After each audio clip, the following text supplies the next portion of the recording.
श्री गणेशाय नमः। जय भोलेनाथ। नमस्कार दोस्तों आप सभी को सोमवार व्रत की हार्दिक शुभकामनाएं। दोस्तों आज इस वीडियो में मैं आपको सुनाऊंगी सोमवार व्रत की कथा। दोस्तों देवों के देव महादेव बहुत ही भोले माने जाते हैं, इसीलिए उनका एक नाम भोलेनाथ भी है।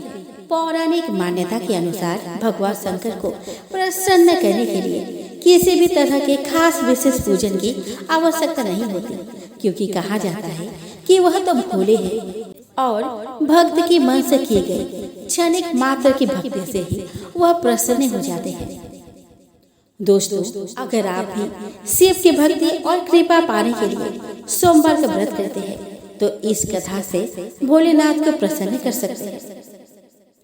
दोस्तों एक बार किसी नगर में एक साहूकार रहता था। उसके घर में धन की कोई कमी नहीं थी, लेकिन कोई संतान न होने के कारण वह बहुत दुखी था। संतान की प्राप्ति के लिए वह हर सोमवार को व्रत रखता था और पूरी श्रद्धा के साथ शिव मंदिर जाकर भगवान शिव और माता पार्वती की पूजा करता था। उसकी भक्ति देखकर एक दिन माँ पार्वती प्रसन्न होकर भगवान शिव से साहूकार की मनोकामना पूर्ण करने का निवेदन किया। पार्वती के आग्रह पर भगवान शिव ने कहा कि हे पार्वती, इस संसार में हर प्राणी को उसके कर्म का फल मिलता है और जिसके भाग्य में जो हो उसे भोगना ही पड़ता है। लेकिन पार्वती जी ने साहूकार की भक्ति देखकर उसकी मनोकामना पूर्ण करने की इच्छा व्यक्त की। माता पार्वती के आग्रह पर शिव जी ने साहूकार को पुत्र प्राप्ति का वरदान तो दे दिया, लेकिन उन्हें बताया कि यह बालक 12 वर्ष तक ही जीवित रहेगा। माता पार्वती और भगवान शिव की बातचीत को साहूकार सुन रहा था, इसलिए उसे न तो इस बात की खुशी थी और न ही दुख। वो पहले की भांति शिव जी की पूजा करता रहा। कुछ समय बाद साहूकार की पत्नी ने एक पुत्र को जन्म दिया। जब वह बालक 11 वर्ष का हुआ तो उसे पढ़ने के लिए काशी भेज दिया गया। साहूकार ने पुत्र के मामा को बुलाकर उसे बहुत सारा धन देते हुए कहा कि तुम इस बालक को काशी विद्या प्राप्ति के लिए ले जाओ। तुम लोग रास्ते में यज्ञ कराते जाना और ब्राह्मणों को भोजन दक्षिणा देते हुए जाना। दोनों मामा भांजे इसी तरह यज्ञ कराते और ब्राह्मणों को दान दक्षिणा देते काशी नगरी निकल पड़े। इस दौरान रात में एक नगर पड़ा, जहाँ नगर के राजा की कन्या का विवाह था। लेकिन जिस राजकुमार से उसका विवाह होने वाला था वह एक आंख से काना था। राजकुमार के पिता ने अपने पुत्र की काना होने की बात छुपाने के लिए सोचा कि क्यों ना उसने साहूकार के पुत्र को दूल्हा बनाकर राजकुमारी से विवाह करा दूं। विवाह के बाद इसको धन देकर विदा कर दूंगा और राजकुमारी को अपने नगर ले जाऊंगा। लड़के को दूल्हे के वस्त्र पहनाकर राजकुमारी से विवाह करा दिया गया। दोस्तों साहूकार का पुत्र ईमानदार था। उसे यह बात सही नहीं लगी, इसीलिए उसने अवसर पाकर राजकुमारी के दुपट्टे पर लिखा कि तुम्हारा विवाह तो मेरे साथ हुआ है, लेकिन जिस राजकुमार के संग तुम्हें भेजा जाएगा वह एक आंख से काना है। मैं तो काशी पढ़ने जा रहा हूँ। जब राजकुमारी ने चुन्नी पर लिखी बातें पढ़ी तो उसने अपने माता पिता को यह बात बताई। राजा ने अपने पुत्री को विदा नहीं किया, फिर बारात वापस चली गई। दूसरी ओर साहूकार का लड़का और उसका मामा काशी पहुँचे और वहां जाकर उन्होंने यज्ञ किया। जिस दिन लड़का 12 साल का हुआ उस दिन भी यज्ञ का आयोजन था। लड़के ने अपने मामा से कहा कि मेरी तबीयत कुछ ठीक नहीं है। मामा ने कहा कि तुम अंदर जाकर आराम कर लो। शिव जी के वरदान अनुसार कुछ ही देर में उस बालक के प्राण निकल गए। मृत भांजे को देखकर उसके मामा ने विलाप करना शुरू कर दिया। संजोग बस उसी समय शिव जी और माता पार्वती उधर से जा रहे थे। पार्वती माता ने भोलेनाथ से कहा कि स्वामी, मुझे इसके रोने के स्वर सहन नहीं हो रहा। आप इस व्यक्ति के कष्ट को अवश्य दूर करें। जब शिव जी मृत बालक के समीप गए तो वह बोले कि यह उसी साहूकार का पुत्र है जिससे मैंने 12 वर्ष की आयु का वरदान दिया था। अब इसकी आयु पूरी हो चुकी है। लेकिन मातृ भाव से विभोर माता पार्वती ने कहा कि हे महादेव, आप इस बालक को और आयु देने का कृपा करें, अन्यथा इसके वियोग में इसके माता पिता भी तड़प तड़प कर मर जाएंगे। माता पार्वती के पुनः आग्रह पर भगवान शिव ने उस लड़के को जीवित होने का वरदान दिया। शिव जी की कृपा से वह लड़का जीवित हो गया। शिक्षा पूरी करके लड़का मामा के साथ अपने नगर की ओर वापस चल दिया। दोनों चलते हुए उसी नगर में पहुंचे जहां उसका विवाह हुआ था। उस नगर में भी उन्होंने यज्ञ का आयोजन किया। उस लड़के के ससुर ने उसे पहचान लिया और महल में ले जाकर उसकी खातिरदारी की और अपने पुत्री को विदा किया। इधर साहूकार और उसकी पत्नी भूखे प्यासे रहकर बेटे की प्रतीक्षा कर रहे थे। उन्होंने प्रण कर रखा था कि यदि इन्हें अपने बेटे का मृत्यु का समाचार मिला तो वह भी प्राण त्याग देंगे। परंतु अपने बेटे के जीवित होने का समाचार पाकर वे बेहद प्रसन्न हुए। उसी रात भगवान शिव ने साहूकार के स्वप्न में आकर कहा कि हे सृष्टि, मैंने तेरे सोमवार के व्रत करने और व्रत कथा सुनने से प्रसन्न होकर तेरे पुत्र को लंबी आयु प्रदान की है। इसी प्रकार जो कोई सोमवार व्रत करता है या कथा सुनता और पढ़ता है उसके सभी दुख दूर होते हैं और सभी मनोकामनाएं पूर्ण होती है। दोस्तों, महाकाल शिव की महिमा अपरंपार है।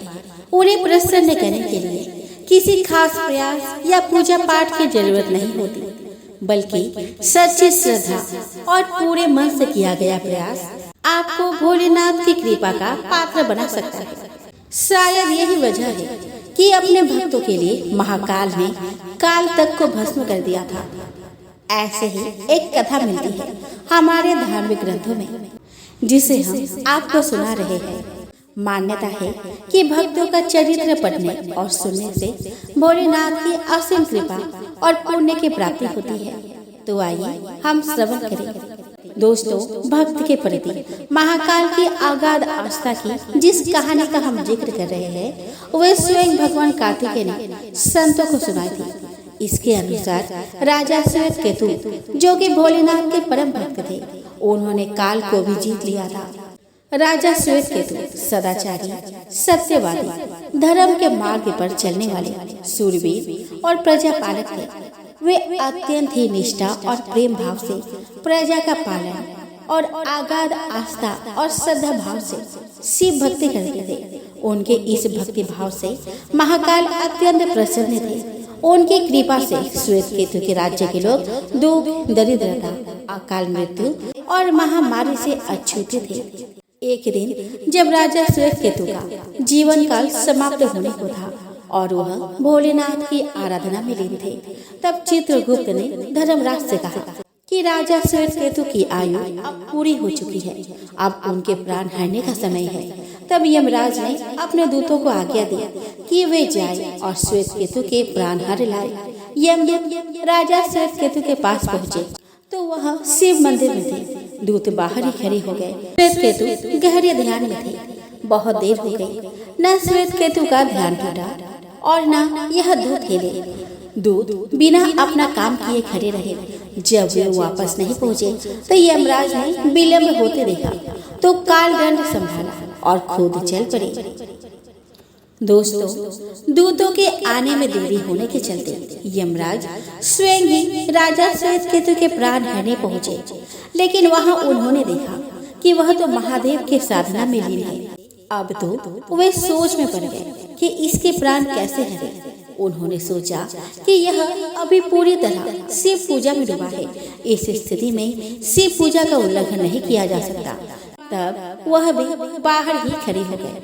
उधर जैसे ही काल को इसकी सूचना मिली तो उन्होंने तलवार निकाली और शिव मंदिर में जा घुसे। काल ने देखा कि राजा श्वेत केतु अभी भी भगवान शिव के लिंग स्वरूप के सामने बैठे ध्यान मग्न है। वह झपट कर आगे बढ़ा और जैसे ही उसने राजा श्वेत केतु का सिर काटने के लिए तलवार उठाई, शिव ने अपना तीसरा नेत्र खोलकर काल की ओर देखा। भोलेनाथ का तीसरा नेत्र खोलते ही काल वही राजा श्वेत केतु के सामने जलकर भस्म हो गया। थोड़ी देर बाद जब राजा श्वेत केतु का ध्यान टूटा, उन्होंने अपने आंखें खोली तो राख में बदल चुके काल को देखा। उन्हें चिंता हुई कि यह कौन है और क्या है। श्वेत केतु ने भगवान शिव से पूछा कि भोलेनाथ, ये किसकी राख है? इसे किसने और क्यों जलाया? तब भोलेनाथ ने बताया कि यह काल था जो कि तुम्हारा प्राण हरने आया था। राजा श्वेत केतु ने कहा कि हे महाकाल, यह तो आपकी ही आज्ञा से तीनों लोक में विचरता है, लोक को नियंत्रण में रखता है। इसी के भय से तो लोग पूर्ण कार्य करते हैं। आप इन्हें अति शीघ्र जीवन दान दे दे। शिव जी की कृपा से काल जी उठा और उसने उठते ही श्वेत केतु को अपने गले से लगाकर बोला कि राजा, तुम जैसा तो तीनों लोक में कोई नहीं है। तुमने तो अजय काल को भी जीत लिया। जीवन दान पाकर काल ने और यमराज ने कहा कि ऐसे जातक जो शिव जी के परम भक्त हैं, सच्चे मन और पूरी श्रद्धा से महाकाल की पूजा में लीन रहते हैं, सिर पर जटा और गले में रुद्राक्ष पहनते हैं, विभूति का त्रिपुंड ललाट पर लगाते हैं और पंचाक्षर मंत्र का जाप करते हैं, उन्हें कभी भी अकाल मृत्यु का ग्रास नहीं बनना पड़ता।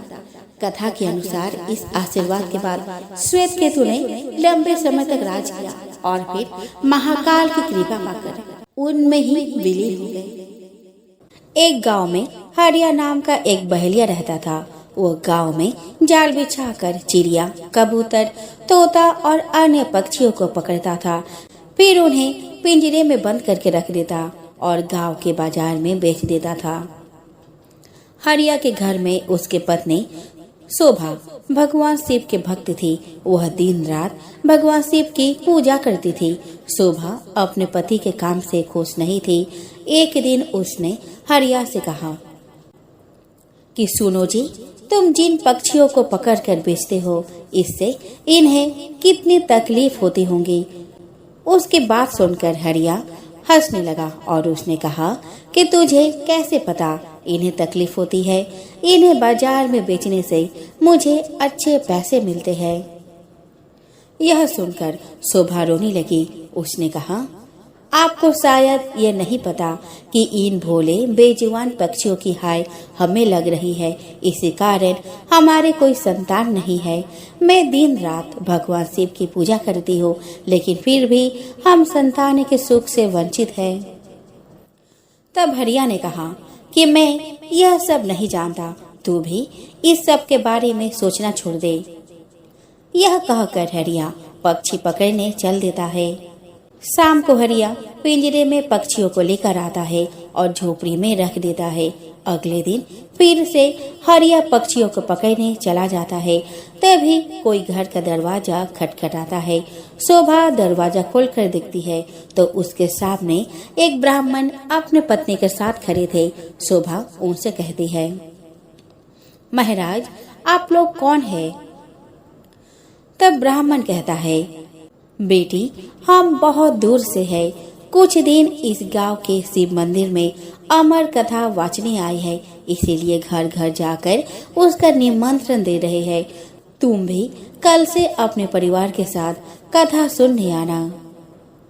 यह सुनकर शोभा बहुत खुश हुई और उसने कहा, हे ब्राह्मण देवता, मेरे तो भाग्य खुल गए। ऐसा अवसर तो किस्मत वालों को मिलता है, परंतु आप दोनों की रहने की व्यवस्था कहाँ है? तब ब्राह्मण ने कहा कि बेटी, मंदिर के पंडित जी ने हमारे रहने का इंतजाम मंदिर में ही कर दिया है और इस गांव में जो भी हमें सम्मान और प्यार से भोजन कराएगा, हम भोजन कर लेंगे। यह सुनकर शोभा की आंखों में आंसू बहने लगे। उसने रोते हुए कहा, महाराज, मैं बहुत गरीब हूँ, लेकिन मेरी इच्छा है कि जब तक आप इस गांव में रहे, आप मेरे घर में भोजन करें, परंतु मेरे घर में रूखा सूखा है जो आपको पसंद नहीं आएगा। यह सुनकर ब्राह्मण की पत्नी बोली, बेटी, तुम चिंता मत करो। यदि तुम्हारी इच्छा हमें भोजन कराने की है तो हर दिन हम तुम्हारे घर में ही भोजन करेंगे। तुम्हारे रूखे सूखे एक निवाले से ही हमारी तृप्ति हो जाएगी। यह सुनकर शोभा बहुत खुश हो गई। उसने कहा, मैं आपके लिए भोजन तैयार करती हूँ। तब ब्राह्मण ने कहा, माई, तुम भोजन तैयार करो, हम पूरे गांव में निमंत्रण देकर तुम्हारे घर आएंगे। यह कहकर दोनों चले जाते हैं। शोभा भोजन तैयार करती है। कुछ समय बीत जाने के बाद दोनों पति पत्नी शोभा के घर भोजन करने आ जाते हैं। जब वे भोजन करने बैठते हैं तभी ब्राह्मण की नजर पिंजरे में पक्षियों पर पड़ती है। वे उठकर खड़े हो जाते हैं। शोभा उनसे पूछती है, महाराज, क्या मेरे से कोई भूल हो गई? ब्राह्मण ने क्रोधित होते हुए कहा, तुमने इन बेजुबान पक्षियों को पिंजरे में कैद कर रखा है। हम तुम्हारे घर भोजन नहीं कर सकते। तुम भगवान शिव की अमर कथा सुनना चाहती हो और उनके प्रिय कबूतरों को तुमने कैद कर रखा है।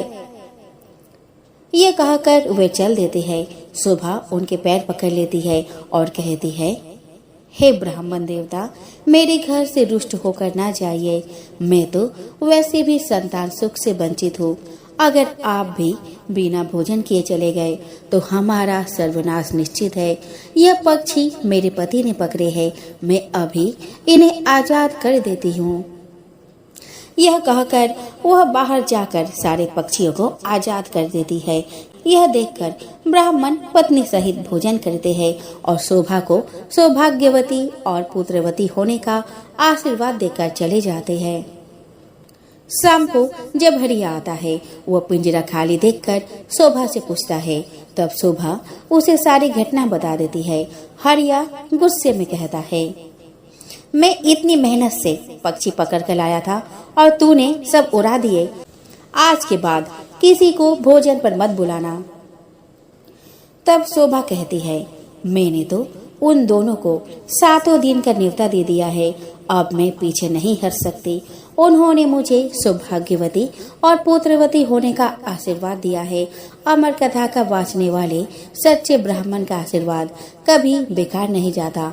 अगर उन्हें भोजन नहीं कराया और उन्होंने गुस्से में श्राप दे दिया तो हमारा सर्वनाश हो जाएगा। आप केवल 7 दिन पक्षियों को मत पकड़ना, बाद में जो चाहे करना। हरिया को हार कर उसकी बात सुननी पड़ी। वह बेमन से 7 दिन घर पर ही रहने लगा। हर दिन ब्राह्मण उसकी पत्नी भोजन करने आते। उनके आने से पहले हरिया घर से चला जाता। उसे यह सब पसंद नहीं था। शाम के समय शोभा कथा सुनने जाती। वह हरिया से भी चलने को कहती, लेकिन हरिया मना कर देता था। इसी तरह 6 दिन बीत गए। रात को शोभा ने हरिया से कहा, आपने मेरे कहने से 6 दिन पक्षियों को नहीं पकड़ा। बस आप मेरी एक बात और मान लीजिए। हरिया ने कहा, क्या बात है? वैसे भी मैं केवल कल ही घर पर रुकूंगा, परसों से अपने काम पर जाऊंगा। तब शोभा ने कहा, कल अमर कथा समाप्त हो जाएगी। मैं चाहती हूँ आप कल मेरे साथ मंदिर में कथा सुनने चले और वहाँ से वापस आने के बाद ब्राह्मण और उनकी पत्नी को अंतिम बार भोजन कराकर उनसे आशीर्वाद ले। क्या पता उनके आशीर्वाद से हमें संतान का सुख मिल जाए। हरिया उसके बात सुनकर अगले दिन कथा सुनने चल देता है। मंदिर में कथा सुनते सुनते हरिया की आंखों से आंसू बहने लगते हैं। शोभा के पूछने पर वो कहता है, भगवान शिव ने जिन कबूतरों को अमरता का आशीर्वाद दिया, मैंने जीवन भर उन्हें बेचकर अपना जीवन नरक बना लिया। कथा समाप्त होने पर वे दोनों घर आ गए। हरिया का मन निर्मल हो गया था।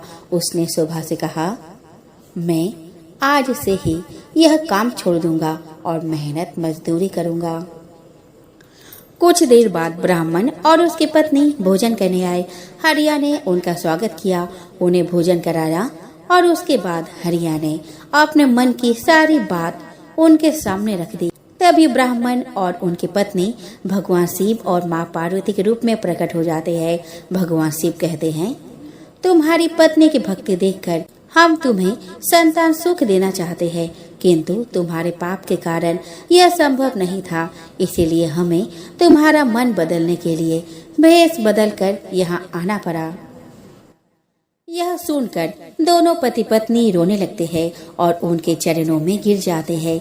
भगवान शिव और माँ पार्वती उन्हें पुत्रवती होने का आशीर्वाद देकर अंतर्ध्यान हो जाते हैं। भगवान के आशीर्वाद से उनके घर एक सुंदर कन्या का जन्म होता है। कन्या के आने के बाद उनके दिन बदल जाते हैं, वे काफी धनवान हो जाते हैं। आइए दोस्तों, अब हम श्रवण करें शिव चालीसा। श्री गणेश गिरिजा सुवन मंगल मूल सुजान, कहत अयोध्या दास तुम देहु अभय वरदान। जय गिरिजापति दीन दयाला, सदा करत संतन प्रतिपाला। बाल चंद्रमा सोहत नीके, कानन कुंडल नागफनी के। अंग गौरी सिर गंग बहाए, मुंडे माल तन छाड़ लगाए। वस्त्र खाल बागंबर सोहे, छवि को देख नाग मुनि मोहे। मैना मातु की है वे दुलारी, बाम अंग सोहत छवि न्यारी। कर त्रिशूल सोहत छवि भारी, करत सदा शत्रु क्षयकारी। नंदगण से सोहता कैसे, सागर मध्य कमल है जैसे। कार्तिक श्याम और गण राऊ, या छवि को कही जात न काऊ। देवन जब ही जाय पुकारा, तब ही दुख प्रभु आप निवारा। किया उपद्रव तारक भारी, देवन सब मिली तुम ही जुआरी। तुरत सडानन आप पठाओ, लवनी में से मारी गिराओ। आप जलंधर असो संहारा, सूयस तुम्हारा विदित संसारा। त्रिपुरासुर सन युद्ध मचाई, सब ही कृपा कर लीन बचाई। किया तब ही भागीरथ भारी, पूरब प्रतिज्ञात सुपुरारी। दानी महतुम सम कोई नाही, सेवक स्तुति करत सदाही। वेद नाम महिमा तब गाई, अकथ अनादि भेद नहीं पाई। प्रगट उदधि मंथन में ज्वाला, जड़े सुरासुर भय बिहाला। किन्हीं दया तह कर सहाय, नीलकंठ तब नाम कहाई। पूजन रामचंद्र जब कीन्हा, जीत के लंक विभीषण दीन्हा। सहस कमल में हो रहे धारी, इन्ह परीक्षा तब ही पुरारी। एक कमल प्रभु राखे जोही, कमल नयन पूजन जह सोई। कठिन भक्ति देखी प्रभु संकट, भय प्रसन्न दिहे इच्छित वर। जय जय जय अनंत अविनाशी, करत कृपा सबके घट वासी। दुष्ट सकल नित्य मोहि सतावे, भ्रमते रहे मोहि चैन न आवे। त्राहि त्राहि में नाथ पुकारो, यही अवसर मोहि जान उबारो। ले त्रिशूल शत्रुन को मारो, संकट से मोहि आन उबारो। मात्र पिता भ्राता सब कोई, संकट में पूछत नहीं कोई। स्वामी एक है आस तुम्हारी, हाय हरहु अब संकट भारी। धन निर्धन को देत सदाही, जो को विचाचे ओ फल पाही। अस्तुति के ही विधि करो तुम्हारी, क्षम हो नाथ अब चुक हमारी। संकर हो संकट के नाशन, मंगल कारण विघ्न विनाशन। योगी यति मुनि ध्यान लगावे, नारद सारद शीस नवावे। नमो नमो जय नमो शिवाय, सूर्य प्रभात के पार न पाए। जो यह पाठ करे मन लाई, ता पार होते है शंभु सहाय। ऋणियों जो कोई हो अधिकारी, पाठ करे सो पावन हारी। पुत्रहीन करे इच्छा कोई, निश्चय शिव प्रसाद ही होई। पंडित त्रयोदशी को लावे, ध्यान पूर्वक होम करावे। त्रयोदशी व्रत करे हमेशा, तन नहीं ताके रहे कलेसा। धूप दीप नैवेद्य चढ़ावे, शंकर सम्मुख पाठ सुनावे। जन्म जन्म के पाप नसावे, अंतवास शिवपुर में पावे। कहे अयोध्या तुम्हारी, जाने सकल दुख हरहु हमारी। नित्य नेम कर प्रातः पाठ करो चालीसा, तुम मेरी मनोकामना पूर्ण करो जगदीश। मगसर छठी हेमंत ऋतु, संवत 64 स्तुति चालीसा शिव ही पूर्ण किन कल्याण। चलिए दोस्तों, अब हम शिव जी की आरती गाएं। जय शिव ओंकारा, ओम जय शिव ओंकारा। ब्रह्मा विष्णु सदा शिव अर्धांगी धारा। ओम जय शिव ओंकारा। एकानन चतुरानन पंचानन राजे। हंसानन गरुड़ासन वृषवाहन साजे। ओम जय शिव ओंकारा। दो भुज चार चतुर्भुज, 10 भुज अति सोहे। 10 भुज अति सोहे। त्रिगुण रूप निरखता, त्रिभुवन जन मोहे। ओम जय शिव ओंकारा। अक्षमाला बनमाला रोणमाला धारी। चंदन मृग मद सोहे, भाले शशिधारी। ओम जय शिव ओंकारा। श्वेतांबर पीतांबर बाघंबर अंगे। सनकादिक करुणादिक भूतादिक संगे। ओम जय शिव ओंकारा। कर के मध्य कमंडलु, चक्र त्रिशूल धरता। जग करता जग भरता, जग संहार करता।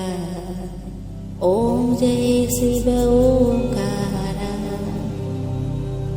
ब्रह्मा विष्णु सदा शिव, जानत अविवेका। प्राणवाक्षर मध्य ये तीनों एका। ओम जय शिव ओंकारा। काशी में विश्वनाथ विराजत, नंदी ब्रह्मचारी। नित उठी भोग लगावत, महिमा अति भारी। ओम जय शिव ओंकारा। त्रिगुण शिव जी की आरती, जो कोई नर गावे। कहत शिवानंद स्वामी, मन वांछित फल पावे। ओम जय शिव ओंकारा। तो प्रेम से बोलो हर हर महादेव।